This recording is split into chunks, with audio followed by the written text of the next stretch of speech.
Hi, my name is Juliet Selgren, and this is my podcast, The Great Antidote.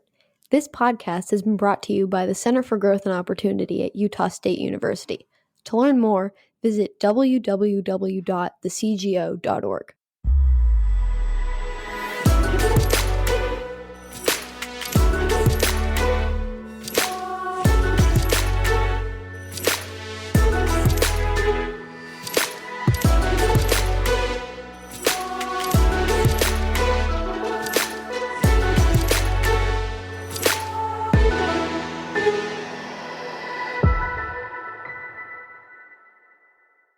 Welcome back. In this episode, I'm delighted to be talking to Greg Lukianoff.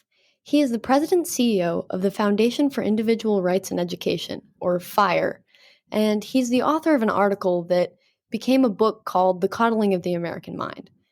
He is a First Amendment expert, a constitutional law attorney, and from everything I've read about him, an all-around awesome guy. And FIRE is pretty great too. It has lots of information about colleges, speech codes, banned books, and I've used it to write school papers to apply to colleges. It's just been very, very helpful in my experience. Welcome, Greg. Hey, thanks for having me.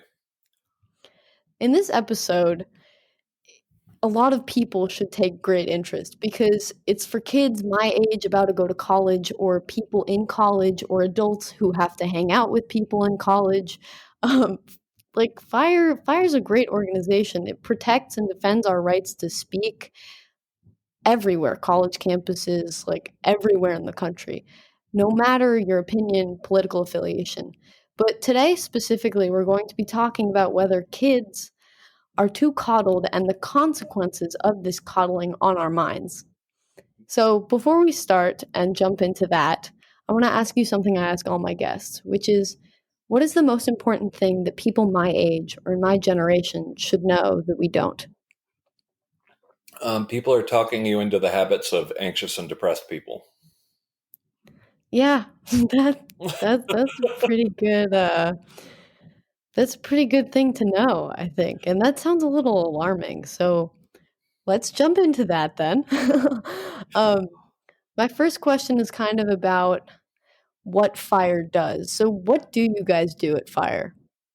Well, we are a First Amendment organization that defends faculty and students in higher education. That's our primary work. That's what we were founded to do way back in 1999. Unfortunately, even back in 2001, when I started at FIRE, it's shockingly easy to get in trouble for what you say on a college campus, whether you're a professor or a student. But lately, we've been trying to expand our work, particularly in education, because one thing that we really are seeing, for those of us who are, I jokingly refer to myself as the youngest member of the old school ACLU. I worked at the ACLU in the late 90s. Free speech is why I went to law school. And even though we saw this all coming, there's been an erosion of respect and for that matter, understanding of freedom of speech or the First Amendment, particularly for younger people. And we realize that it's falling increasingly to us to explain not just the law as it relates to the First Amendment and to free speech, but the philosophy that undergirds it, the moral philosophy, the epistemological philosophy that makes it such a important human right. So, kind of leaving the recent events and the past few years for later, what type of speech needed to be protected when FIRE started in 1999 and when you started working there in 2001? Oh, wow. Yeah. Back in 2000. Now, I don't really know as much about 1999. FIRE was very small for its first year and a half. I was, I think, like the fifth employee or something like that. Wow. And to give you an impression of my very first cases, I lived in San Francisco. I graduated from Stanford. I had a lovely, awesome life out there, but I wanted to be a First Amendment lawyer, and I got hunted down by FIRE to come move from San Francisco to Philadelphia. And I landed at the Philadelphia airport at 9:10 a.m. on September 11th, 2001. And Yikes. yeah, and it was absolutely bizarre, particularly to realizing I was in the air when all this stuff was happening, and at an airport when all this stuff was happening. Um, and a lot of the very first cases I dealt with were people getting in trouble for what they said related to the 9/11 attacks. This included people saying things that were, like cracking insensitive jokes. There was a Professor Richard Berthold, who quipped, who was, he was a professor at University of New Mexico, and he was famous for having a kind of a reverent sense of humor. And he quipped, "Anybody who can blow up the Pentagon has my vote." And not the nicest, most sensitive thing to say on September 11th, but a joke nonetheless, absolutely unambiguously protected. And that was my very first letter at Fire, was saying, you cannot fire this professor because he made an insensitive 9/11 joke. On the other side, you also had people getting in trouble for saying things that were saying we need to go after these terrorists. We need to get Osama bin Laden. We need to. There was even a student at Central Michigan University who put up the cover of the San Francisco Chronicle on his door that showed the burning World Trade Center with the word "bastards" underneath it, which is, these are people who tried to kill tens of thousands of people, killed 3,000 people.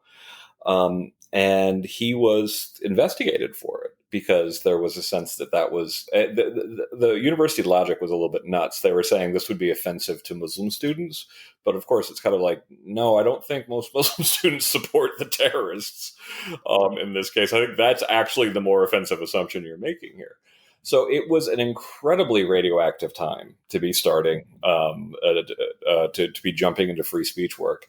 And I remain kind of thankful for that's how I got started, because it's very important to know, for those of us, like who feel like called to do free speech work, that all of our free speech heroes, they were only needed because what the people were saying at the time was extremely unpopular. So, for example, like during the a lot of us First Amendment constitutional lawyers get really excited about Martin Luther King and the civil rights movement.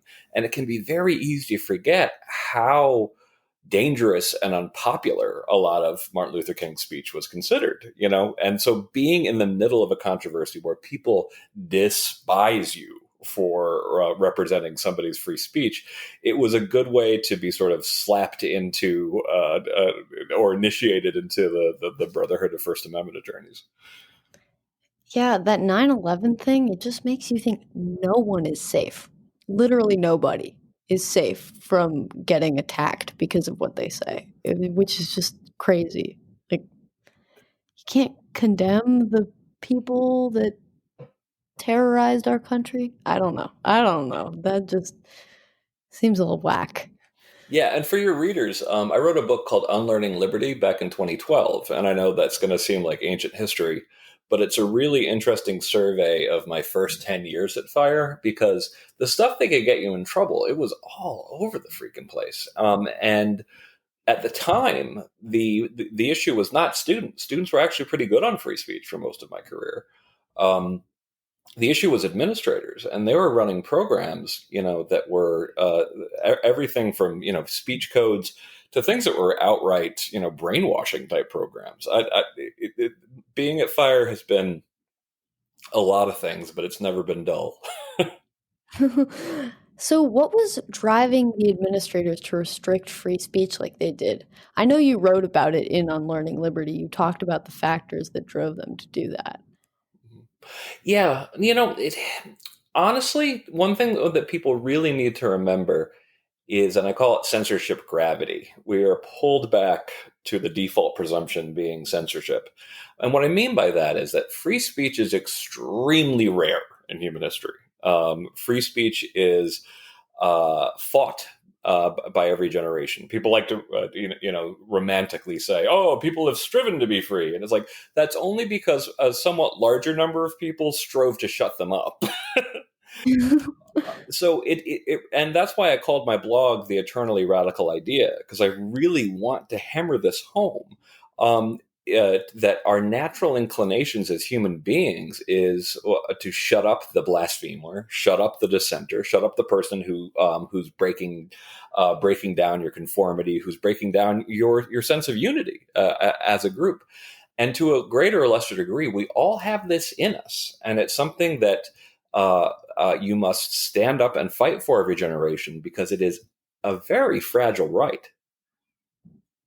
It it does seem like a fragile right, especially more and more like today. I mean, what you say about fighting it like every generation, I feel like we're in that moment now, at least my generation kind of. Goodness, yeah. I don't know. It's I like watching from the outside, seeing stuff that happens, it kind of scares me. I don't T- tell me what one in particular you're thinking of, because there's so many things to pick from at the moment. well, just I don't even know, like, there's no specific example that comes to mind, but it's just scary to think I see people post pictures on Instagram, they get attacked Oh, because, like, I just it's astonishing. What? I don't know. I'm just at a loss of words. Um, but kind of moving into talking about that shift, that kind of like current events. You saw a shift in about 2013, right? hmm Where oh, sorry. you talked about it in your article that you co-authored with Jonathan Haidt, the Coddling of the American Mind article that made the book. You said, quote, "Something strange is happening at America's colleges and universities. A movement is arising, undirected and driven largely by students, to scrub campuses clean of words, ideas, and subjects that might cause discomfort or give offense." End quote. Can you go into more detail about like what you observed in this shift? Yeah, it was one of the weirdest and scariest things I'd seen in my career. I'd actually say at first it was more weird than scary because we didn't really understand what was happening.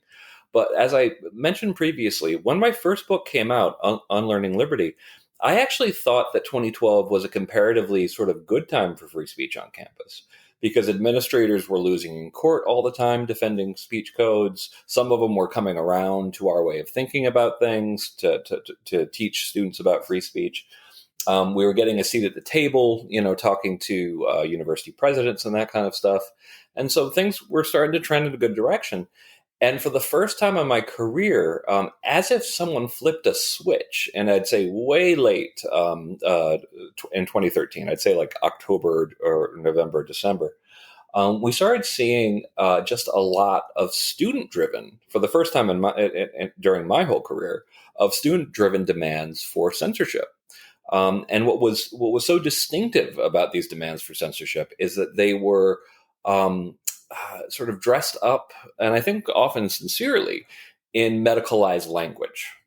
Students weren't saying that Republican can't speak here because he's a bigot. They might be saying that too, sure, but they would also say because it would be psychologically harmful or traumatizing. They'd even go beyond that for usually not. They usually weren't saying for me, but for others on campus. They'll be damaged by it, and they'd talk about things like PTSD. This is when we first, out of for us nowhere, started seeing demands for trigger warnings. Started seeing a real sharp uptick in disinvitations.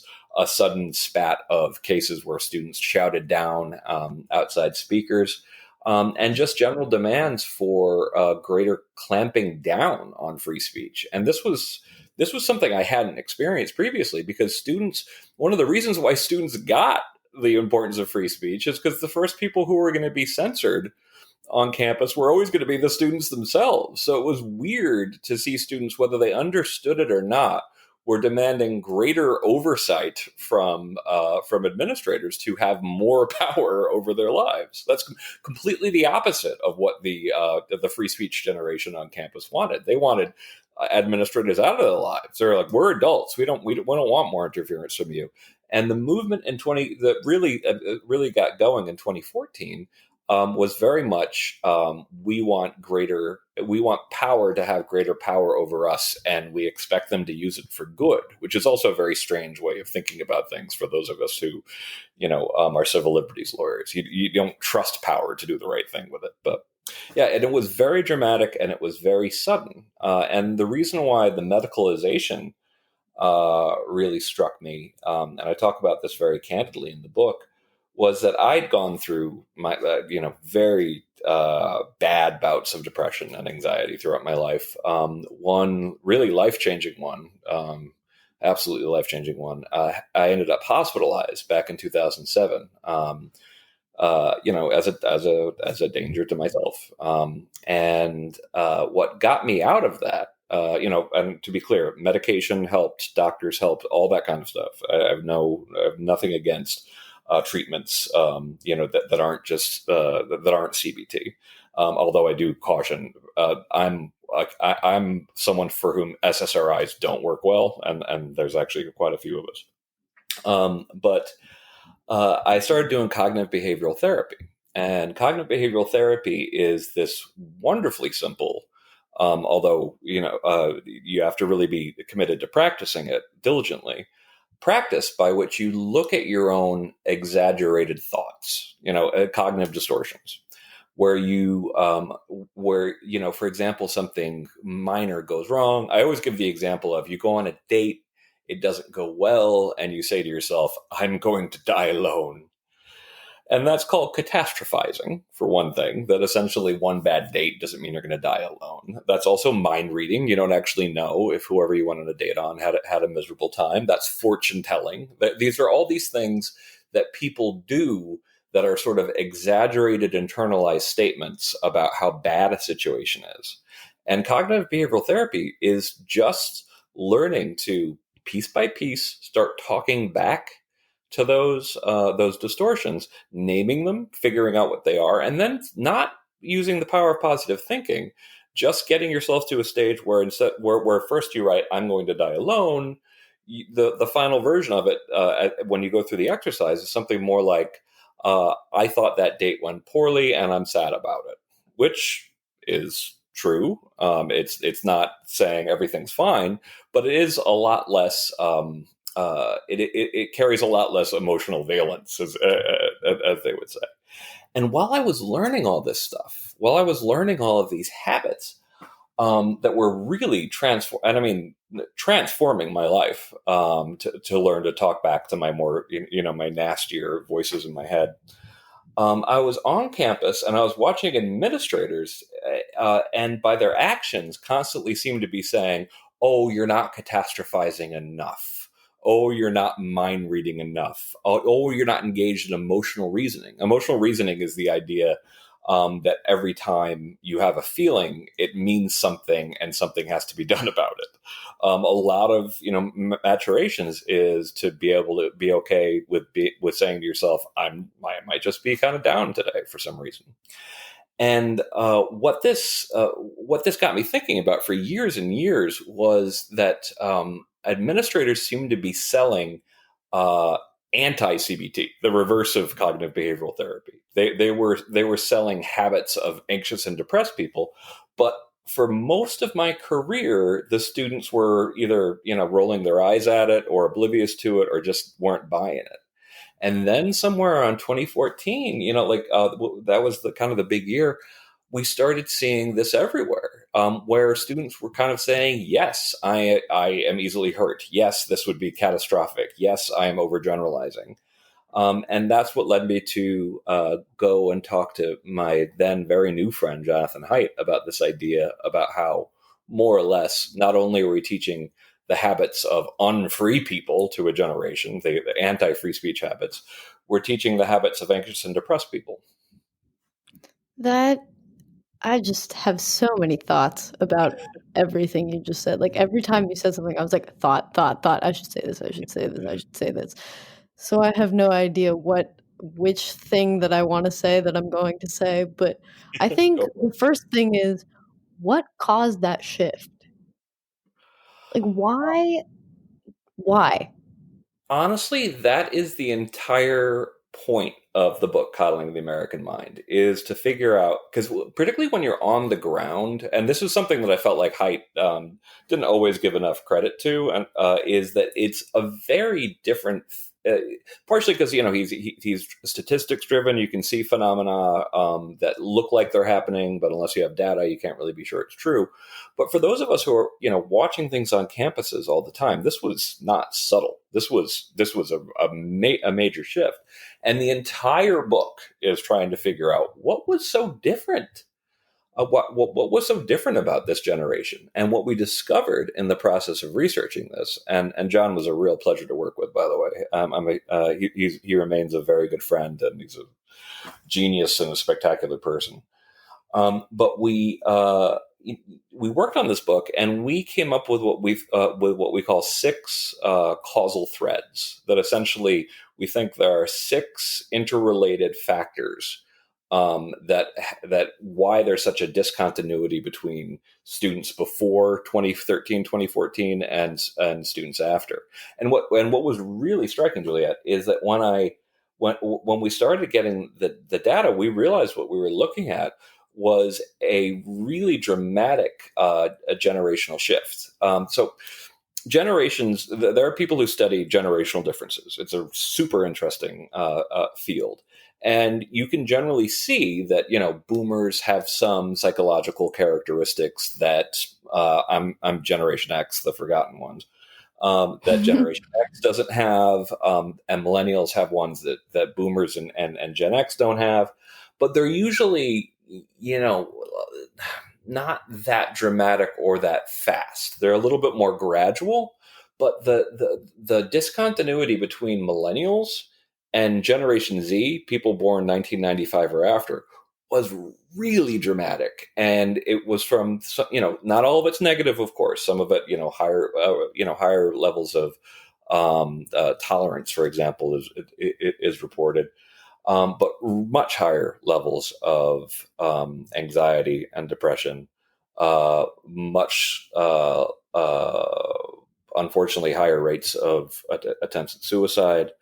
Also, things that are not so great for our democracy. I sometimes will tell conservatives, um, you'll be surprised. There actually are more conservatives among Generation Z than there was among millennials, and they're kind of surprised.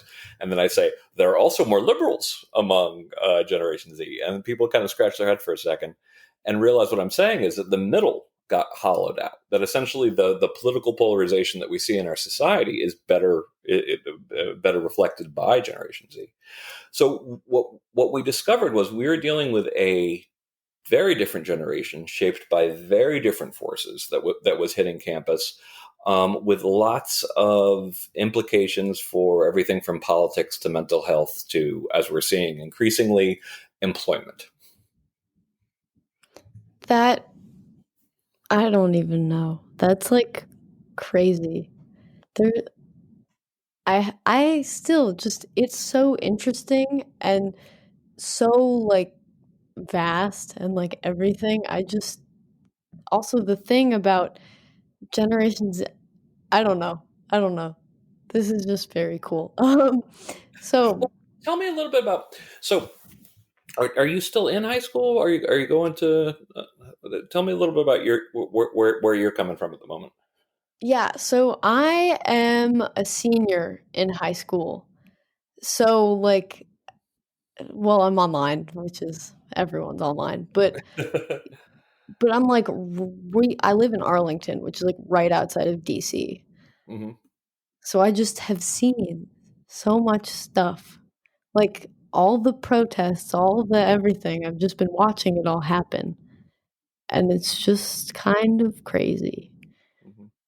I don't know. But that's kind of leading me to what I'm thinking about, which is like, are words violence? Can words be violent? Oh man. So there is this idea, and this was something that was that's come up time and time again. If you're a First Amendment lawyer, you'll see people making the argument, and it was for a while there. It was mostly in the realm of pornography, like a erotic art.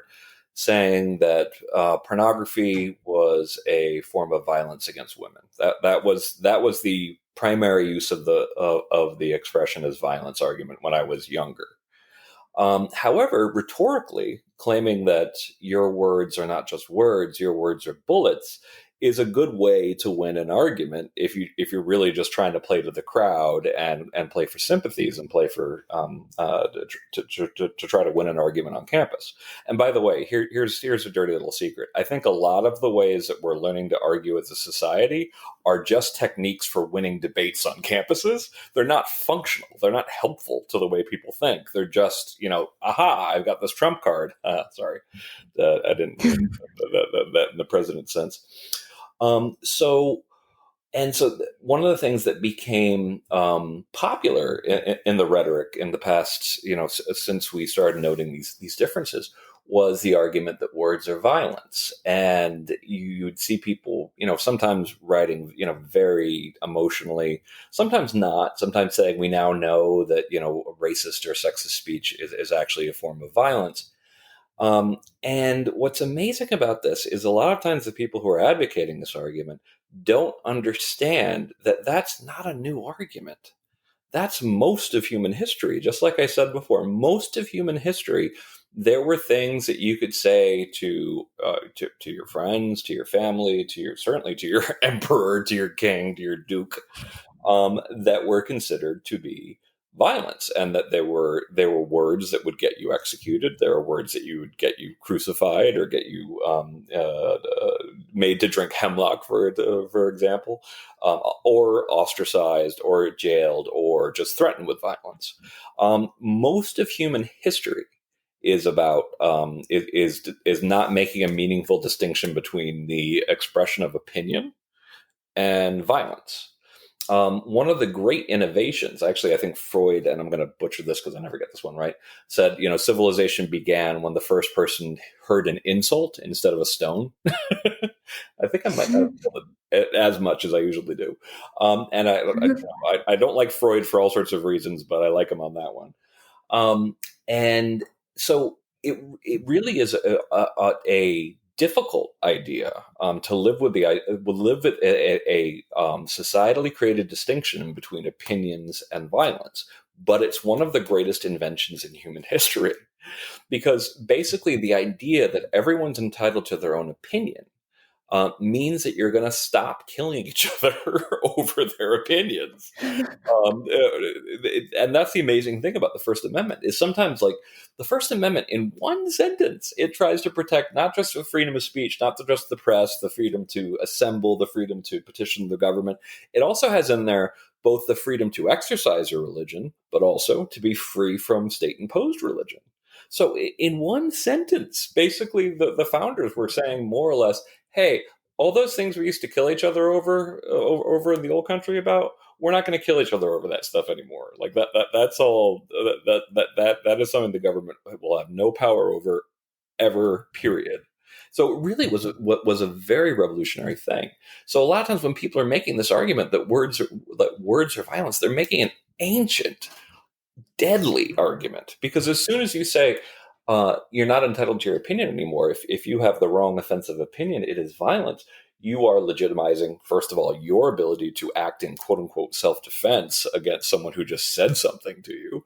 And of course, they can say the exact same thing. Is it like, well, your words are violence, and of course your violence is also violence if you're responding to my words with violence. So it's just a formula for a freaking powder keg. It's not well thought out. It's splendid rhetorically if you're trying to, once again, to win an argument in a dorm at University of Amherst or something like that, for a peaceful, prosperous, innovative society. It's poison. I mean, I've witnessed this firsthand multiple times. The Go on. response to things I say sometimes, it's like, "Do you not care?" And I'm like, "I do care, and I think this is the way that is best to help the people that you care about, right?" And Mm. they're like, "No, but you obviously don't." And I'm like, "There's more than one way." What? I don't know. It's just like very, very like it's it's it's like they're making me seem violent, but they're acting very aggressively to me, or like passive aggressively. in trying to convince other people, and it doesn't really happen one-on-one is the other thing I notice. It Oh yeah. happens when there are other people, like, always. I don't know. Yeah, no, and that's something that we've seen too, and we talk about it in the book, is when you have some of these, not everybody likes the term cancel culture.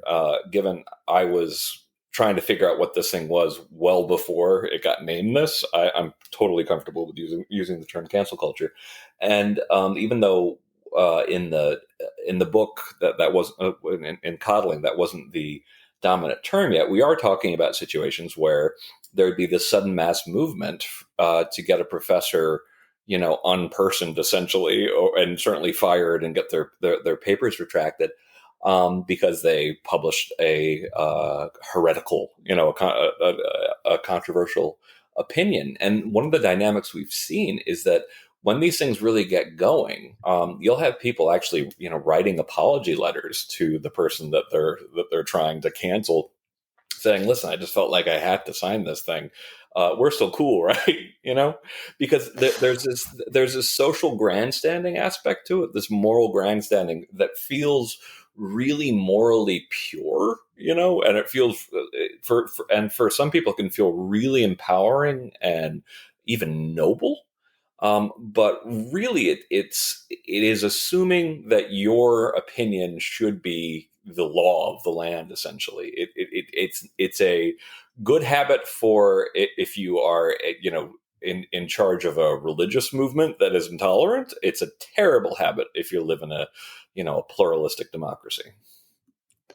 I've heard a lot of people and seen a lot of people who criticize free speech say that free speech is the tool of the oppressor.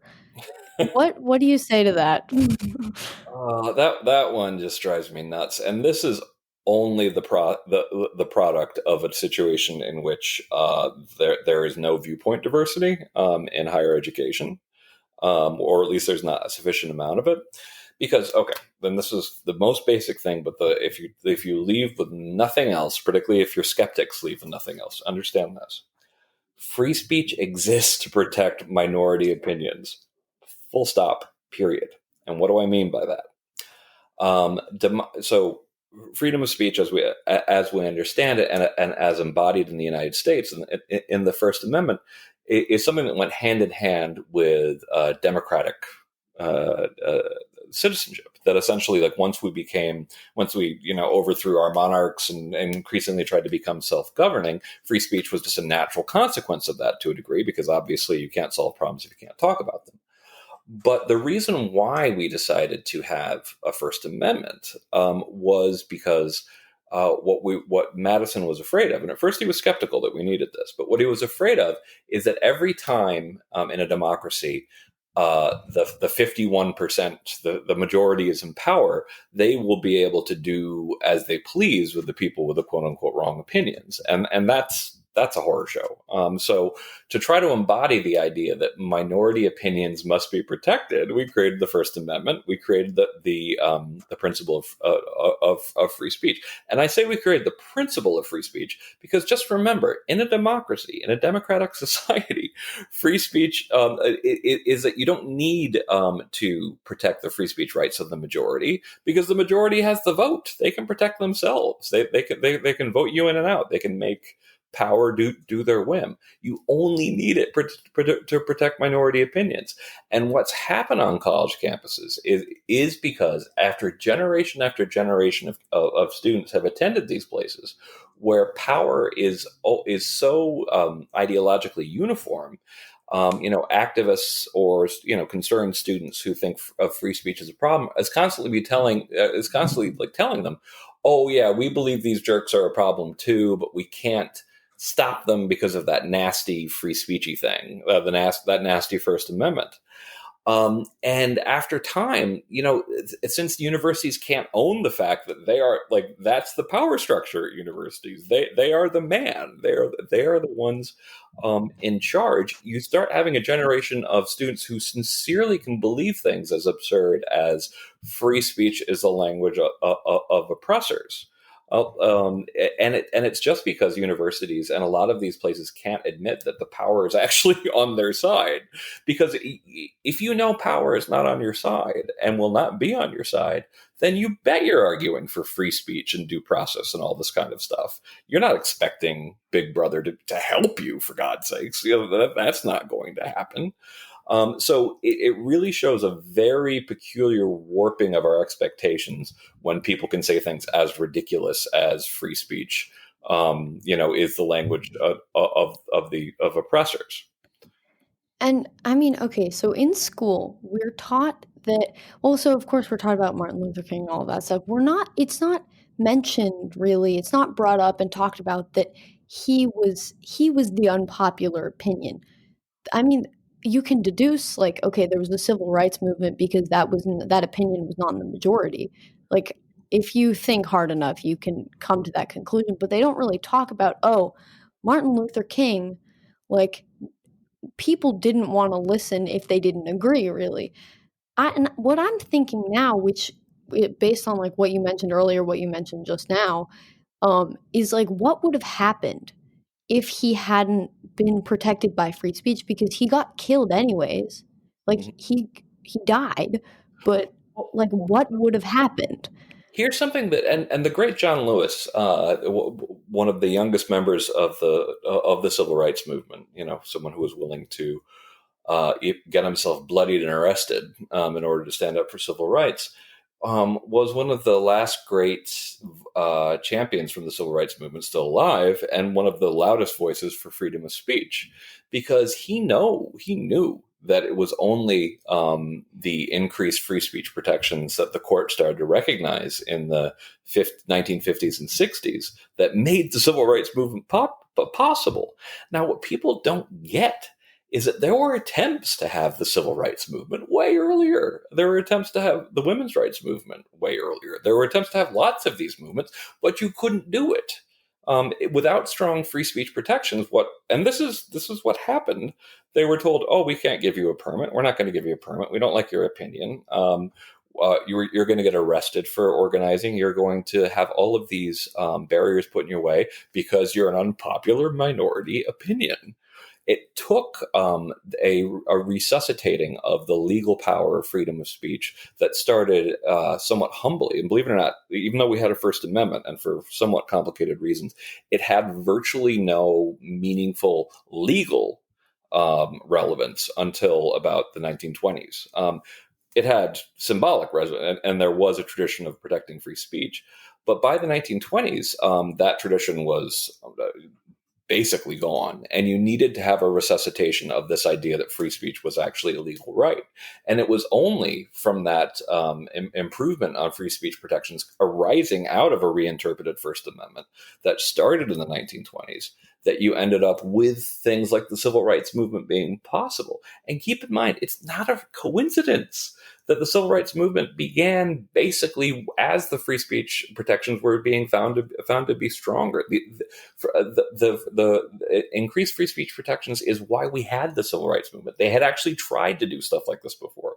Thurgood Marshall at the NAACP, people like way before that, Ida Bay Wells, they were trying to make people aware of serious of lynching, for example, of serious racial injustice going on all over the country, and without protections of free speech, they couldn't. This was the same thing that happened with the gay rights movement. That essentially there were attempts to fight for gay rights earlier, and those magazines were shut down. It was only around 1961 that those started becoming protected. That I don't know. The fact that it started when free speech was really like kicking off and being protected, that to me is like beautiful. And it's also just sad that it wasn't as easily done beforehand. But the fact that they kind of go hand in hand together makes me happy. I'm like, the civil rights movement was a good thing. And the fact that freedom of speech was protected, also a great thing. So I don't know. That just kind of beautiful is how I think I see that. Earlier, you mentioned that there's no viewpoint diversity on college campuses. What does it look like? What does it look like when there's someone with a diverse viewpoint on a campus? Um, it can be just fine. Time and time again, there are people, like Robbie George is a conservative Catholic at Princeton University, at a university where he's pretty much an oddball because the faculty leans decidedly to the left, and they treat him well. He does fine there because there is a respect. It's actually not just you're entitled to your own opinion. There's a value in having you here and having someone to argue with and having a different point of view. Valuing that is something we shouldn't just tolerate it on campuses. We should value it and search for it. But on other campuses, and particularly, more recently, the way people argue, I consider myself a political liberal. I'm an atheist in seventh grade, but I do spend a lot of time making the points of view, for conservatives and for people of faith. And throughout my career, even though I've seen plenty of liberals get in trouble, I've seen plenty of apolitical people get in trouble on campus.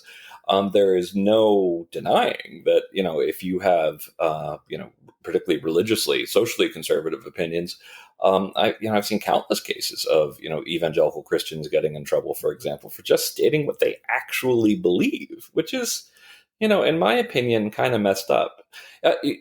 Your mother's French. My father's Russian, and my mother's British. And I take with me a little bit of an advantage, I think, over non first generation Americans, in that I still look at this country with a little bit with the eyes with the eyes of a foreigner. So when people are really caught up in the culture war, they can be really nasty about kind of like, oh, those the Bible thumpers from Kansas, like they can't have their intolerant points of view on my campus. And to me, that just looks like, any other country where it's like, why are you being like this to your religious minority? Like you would see this clear as day if this were happening in another country. Why aren't you showing the same tolerance towards Kansas that you show towards Croatia? I've always kind of thought of that as like a little bit of an outsider's view really helped me with a lot of the culture war stuff.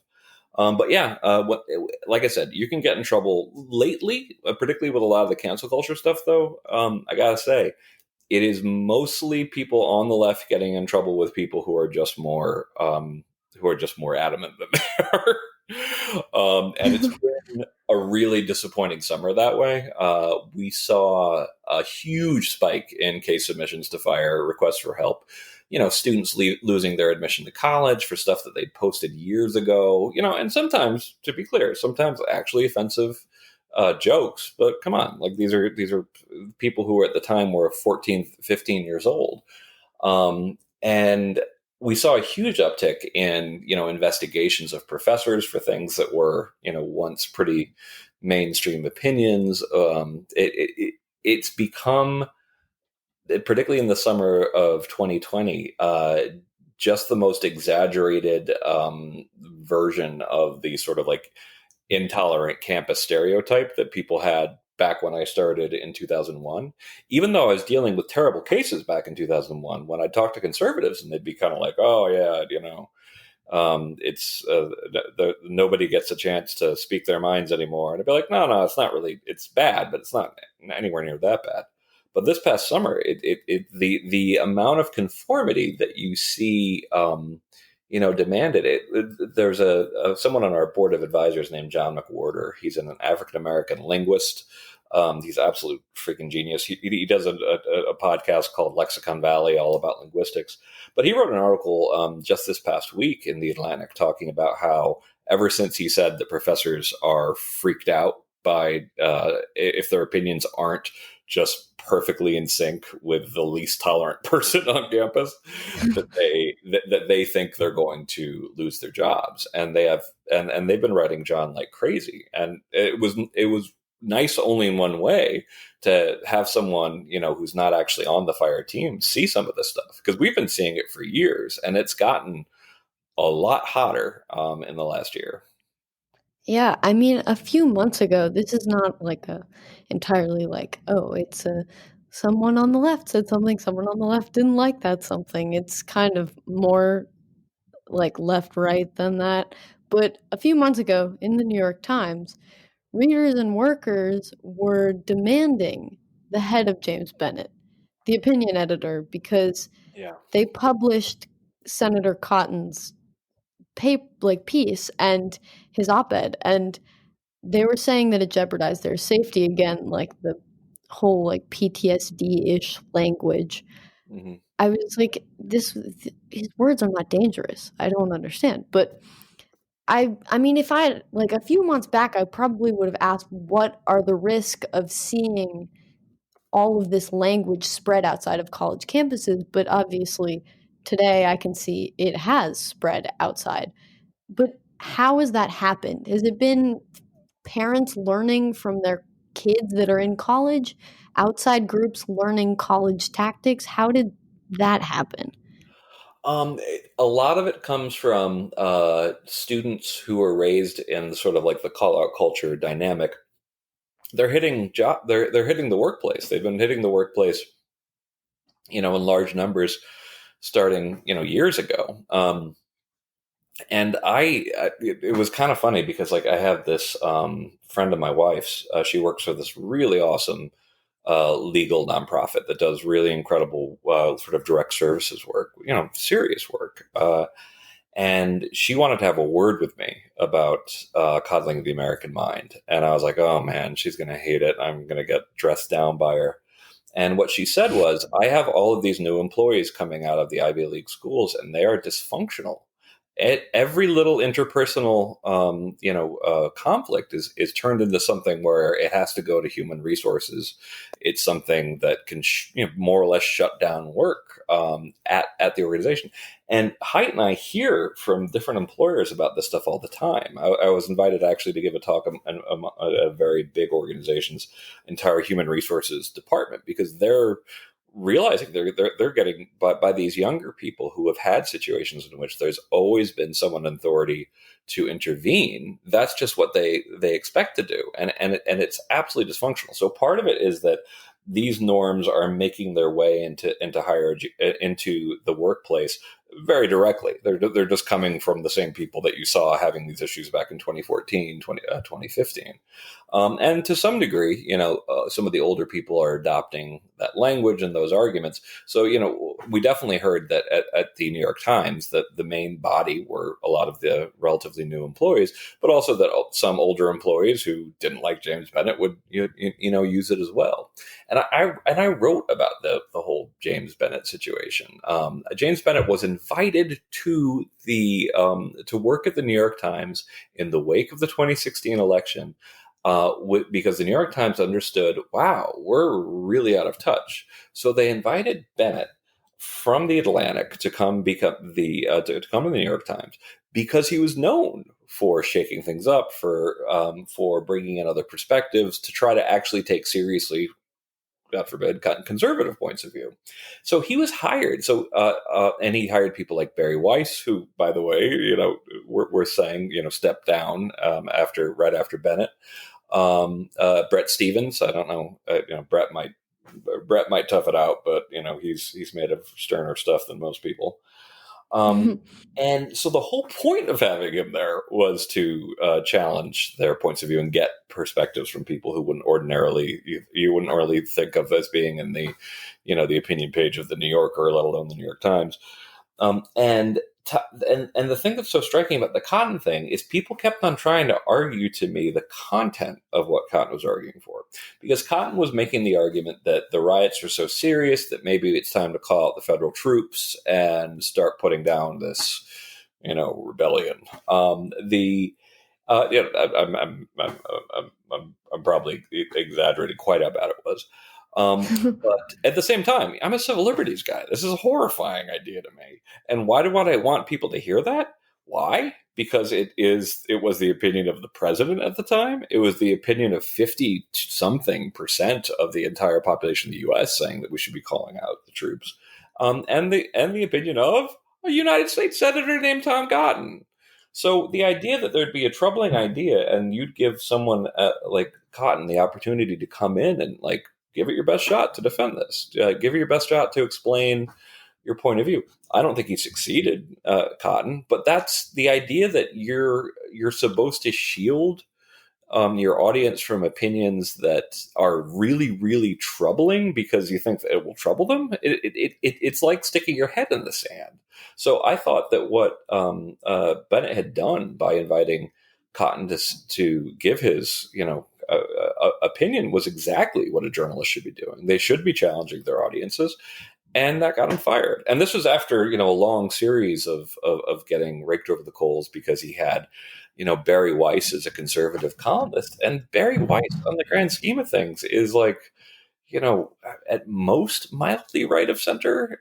She's anti-Trump. She's like she's socially progressive. She dated Kate McKinnon. Like she's not some like the right wing ogre. But it ended up being too much for her at the New York Times as well. It's just because when I see people getting mad, I'm like, that's so silly. But they're silly like annoyances, frustrations have such big consequences. Like a job, you got someone fired. Really? I don't know. I just okay. Okay. I could talk for like hours. I could ask you a million questions, but I want to respect your time. So, final question. What is one thing you believed at one time in your life that you later changed your mind about and why? That's funny. I will say that I can think of lots of examples, but I would actually like to keep some of those private. But let me think about. Oh man, there was one that just completely like popped in my head. I'm like, no, I'm not sure I want to say that one. Um, I used to, like I'm sure that some of the people reading this won't like this, but I used to think that we should repeal the Second Amendment. But I have the, I don't think that anymore. I think that people should have a right to, defend themselves. I think how you interpret it is a different thing, but to give an idea of, kind of like where I came from, that was definitely, something I used to argue. I'm also, I also only became an atheist in seventh grade, so obviously I changed my mind about that.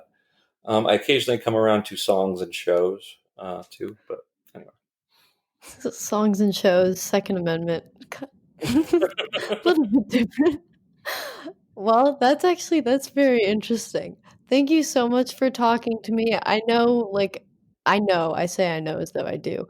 I can only imagine how busy you must be. I'm very grateful and just amazed by everything you do, everything FIRE does to protect us and our freedom of expression and speech.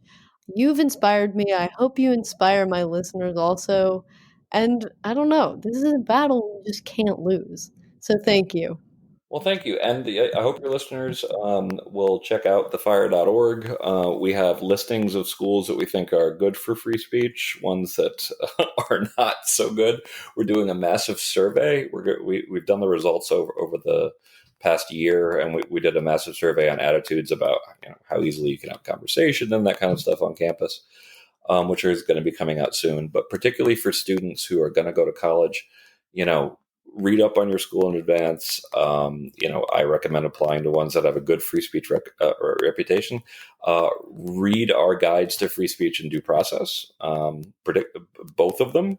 And if you get in trouble for what you say on campus, submit a case to thefire.org. Yeah, this is all very good. I've used FIRE for college applications and it has been very helpful. So I approve this message. Well, it's great chatting with you, Juliet.